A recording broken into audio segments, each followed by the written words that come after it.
Ya, Assalamualaikum warahmatullahi wabarakatuh. Salam persaudaraan untuk dulur-dulur dimanapun berada. Hari ini saya akan mencoba untuk menanggapi video dari saudara kita Mas Bima ANF.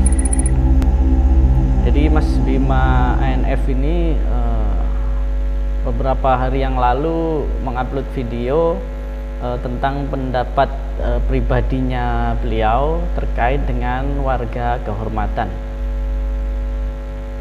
Jadi mari kita simak bersama. Di sini Mas Bima itu mengawali videonya. Jadi sebelum Mas Bima berpendapat, ini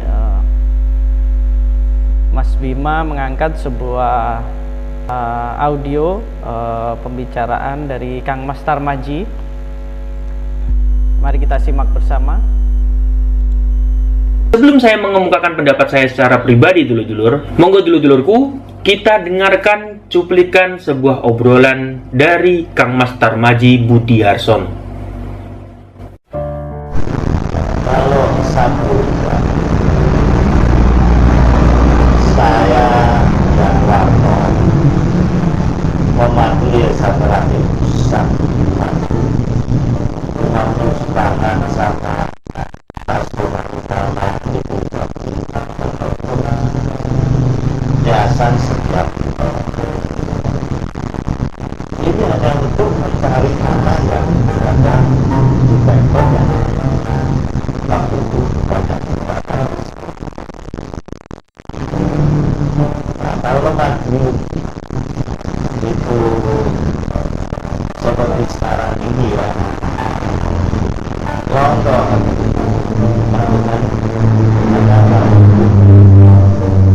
nggak terjadi kayak gitu. Kalau awal itu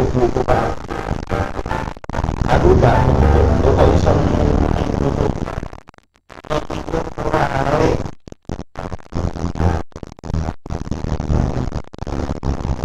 saya ini tidak ada pikiran berat untuk tinggal saya itu lagi tak hanya sama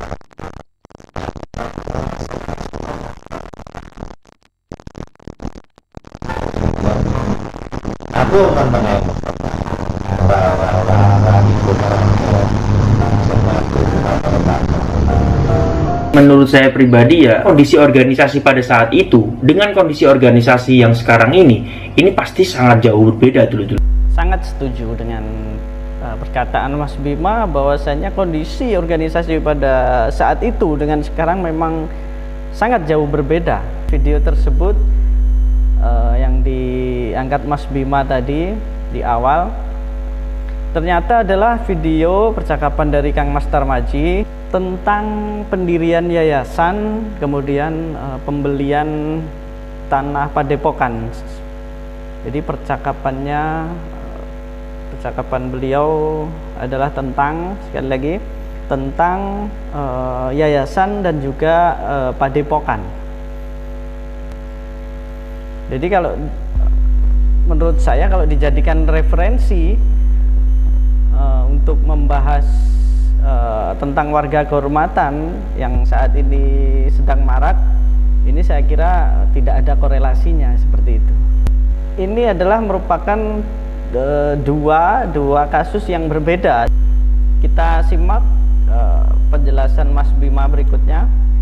Jadi kalau dari kalimat Kang Mas Tarmadji itu, dulur-dulur, kalau kita kutip bersama-sama ya, jadi jerih payah dari para sepuh kita termasuk membuat yayasan PSHT itu untuk mengumpulkan sebuah anggaran sehingga kita mampu membeli Padepokan Agung ya, atau lebih tepatnya tanah Padepokan Agung seluas itu. Beliau juga menambahkan, apabila kita tidak memiliki upaya seperti itu, kita tidak mungkin bisa atau mampu membeli tanah Padepokan seluas itu. Jadi ya, Mas Bima paham bahwa itu video tentang bagaimana dulur-dulur pada saat itu mengumpulkan anggaran untuk membeli tanah padepokan. Jadi seperti itu. Jadi ternyata bukan yayasan dan tanah padepokan itu bukan hasil dari kerjasama dengan warga kehormatan ya. Mungkin atas jasanya ketua DPR pada saat itu atau jasanya gubernur pada saat itu. Ternyata bukan ya. Jadi itu adalah hasil upaya dari dulur-dulur pada saat itu, dan akhirnya bisa membeli tanah padepokan. Jadi bukan dari warga kehormatan, jadi tidak ada hubungannya dengan warga kehormatan. Sekarang kita ambil dari contoh yang kecil saja. Yang saya alami di Jakarta ini dulur-dulur, apabila kita ingin menyelenggarakan acara atau kita mencari perizinan tempat latihan, itu tanpa orang-orang yang berpengaruh, mungkin dulur-dulur tidak perlu dijelaskan ya, sudah paham ya. Itu sulit dulur-dulur, karena selain kita ini hanya seorang perantau, kita pun tidak semuanya punya lahan di sini. Tidak seperti latihan di kampung yang di depan rumah saja jadi. Kalau di Jakarta harus ada perizinan ya kan, harus ada sepengetahuan RT RW setempat. Tanpa adanya itu pasti kita akan diusir oleh Satpol PP atau warga setempat. Mas Bima menurut ceritanya Mas Bima ketika mengadakan acara PSHT ataupun membuka latihan PSHT itu kesulitan di Jakarta, makanya butuh peran serta dari orang-orang di pemerintahan.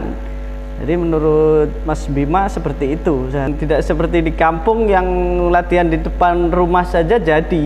Tidak, katanya di Jakarta harus izin RT RW dan lain sebagainya, kalau tidak jelas maka diusir.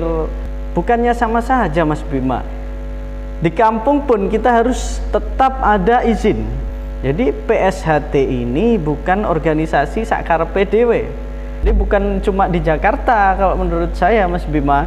Jadi dimanapun kalau mendirikan latihan PSHT itu harus atas sepengetahuan RT RW, harus sepengetahuan lingkungan Mas Bima. Jadi bukan hanya di Jakarta, itu harus digarisbawahi. Jadi di kampung-kampung pun itu harus tetap ada izin.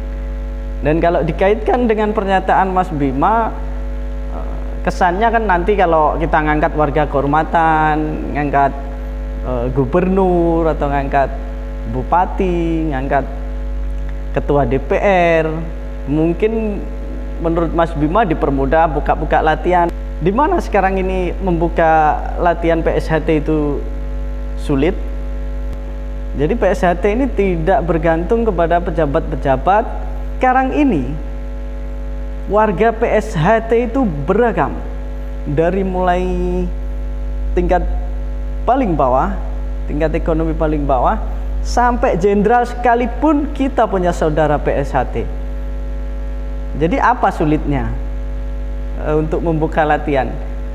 Jadi saya kira tidak ada alasan untuk mengangkat pejabat sana sini hanya untuk menurut sampean mempermudah membuka latihan. Itu kurang logis menurut saya. Sekarang begini saja, warga kehormatan atau pejabat yang baru diangkat kemarin yang dijadikan warga kehormatan itu apa langsung membuka latihan di mana? Coba kita lihat.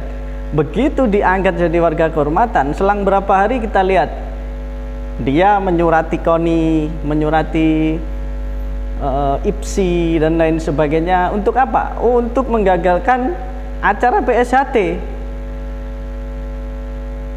untuk menggagalkan parapatan luhur, kemudian untuk menggagalkan kejuaraan dunia PSHT. Jadi warga kehormatan kemarin itu diangkat untuk apa? Apakah benar untuk biar latihan PSHT di mana-mana mudah buka latihan? Saya kira sekarang mulai dari Aceh sampai Papua kita punya cabang.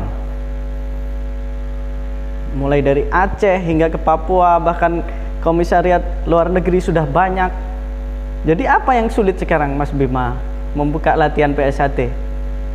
Dan apakah, silakan dipikir lagi, apakah kita butuh orang-orang politik di pemerintahan sana yang bukan warga PSHT? Apakah kita butuh mereka kemudian kita angkat warga kehormatan seperti itu? Lebih parahnya lagi, warga kehormatan ini dimasukkan ke dalam kepengurusan. Silahkan dipikir. Apakah beliau tahu bagaimana latihan PSHT? Apakah beliau tahu perjuangan menjadi warga PSHT? Apakah beliau tahu bagaimana jatuh bangunnya seorang siswa PSHT untuk meraih gelar seorang warga? Dan tiba-tiba saja beliau masuk ke dalam kepengurusan yang dimana tidak kita pungkiri saat ini organisasi terjadi masalah, kemudian memanfaatkan beliau. Warga kehormatan seharusnya diangkat untuk menjaga nama baik PSHT, merukunkan PSHT, menjaga guyup rukunnya PSHT. Tapi apa yang terjadi? Warga kehormatan yang kemarin baru diangkat.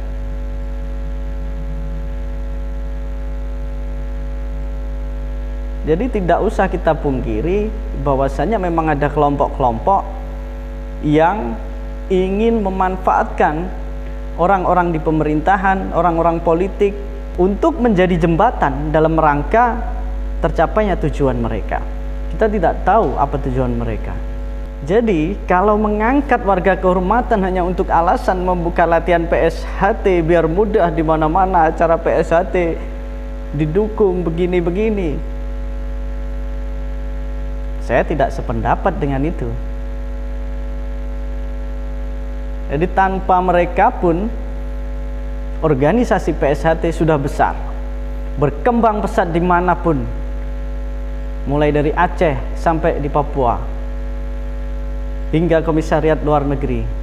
Bahkan yang kita khawatirkan justru mereka-mereka ini yang tidak tahu apa itu PSHT, tidak tahu bagaimana perjuangan PSHT sejak dulu. Kita khawatirkan mereka-mereka yang tidak tahu ini akan justru merusak PSHT itu sendiri. Mengangkat warga kehormatan itu sah-sah saja dan tidak dilarang dalam organisasi PSHT. Namun apa tujuan pengangkatan warga kehormatan ini? Itu yang harus kita pikirkan.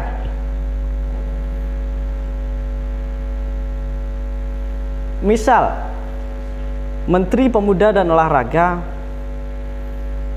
diundang dalam acara mungkin Rakornas atau apa, kemudian kita mengangkat beliau sebagai warga kehormatan, itu menurut saya sah-sah saja. Namun bukan berarti beliau kemudian kita masukkan ke dalam kepengurusan. Itu sesuatu yang sudah tidak pas menurut saya. Jadi sebatas warga kehormatan ya untuk menghormati beliau-beliau saja. Jadi tidak usah warga-warga kehormatan ini ikut campur dalam urusan internal organisasi. Saya kira ini berbahaya. Jadi silahkan dulur-dulur untuk berpikir sendiri. Ketika ada konflik internal organisasi, kemudian suatu kelompok mengangkat orang-orang atau mengangkat pejabat-pejabat atau orang-orang politik, diangkat menjadi warga kehormatan, itu apa tujuannya? Jadi silahkan dulur-dulur untuk berpikir sendiri. Bukan semua kebijakan dari para pengurus itu harus didukung, tapi semuanya harus kita cerna, kita pikir.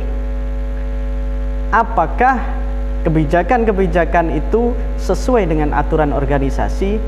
Apakah kebijakan-kebijakan itu sesuai dengan ajaran PSHT? Itu harus kita pikirkan. Jadi bukan apa kata pimpinan A kita ikut A, B kita ikut B tanpa berpikir, itu bukan orang SHT. Jadi kembali kepada tujuan SHT, mendidik manusia yang berbudi luhur, tahu benar dan salah. Ajaran PSHT, apa yang salah itu harus dikatakan salah, apa yang benar harus dikatakan benar. Jadi dalam organisasi ini tidak memandang pangkat dan jabatan. Meskipun warga tingkat 3, kalau beliau salah harus kita katakan salah. Meskipun dia siswa polos, kalau apa yang dikatakan itu benar, harus kita katakan benar, harus kita ikuti. Itulah ajaran PSHT. Jadi bukan sendiko dawuh sama para sesepuh, itu salah. Kalau para sesepuh ini masih menjunjung tinggi ajaran organisasi PSHT, harus kita ikuti. Tapi kalau para sesepuh ini sudah menyimpang dari ajaran PSHT, dari aturan organisasi, maka tidak boleh kita ikuti. Seperti itu. Semua boleh memilih, semua boleh berpendapat, tapi yang penting satu, kita